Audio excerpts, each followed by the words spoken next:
The thing that I realized is if I'm using what we would call a clear L, this is when I actually flick my tongue. And to be clear, a flick is like this. Flick, flick. So if I say lovely, lovely with a clear L, you'll notice my tongue is flicking out of my mouth.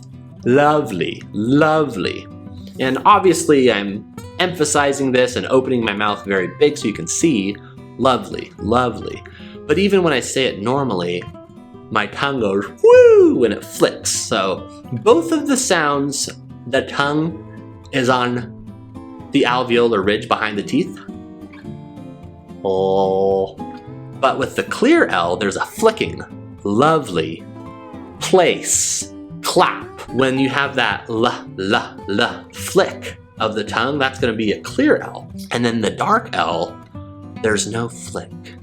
And dark L's tend to happen at the end of the word. They usually happen at the end of the word, but not always. Some examples of a dark L would be fall. And you'll see that my tongue ends in that position, but I don't flick it. Fall, pull, quilt, and milk, milk. So those don't end with the L sound, but it's coming toward the end. Flicking, clear L. Lift, black, close, follow, follow. There's that boom, flick of the tongue.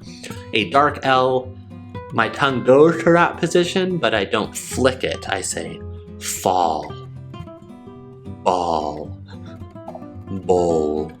That would be the difference between a clear and a dark L. And thank you so much for your question.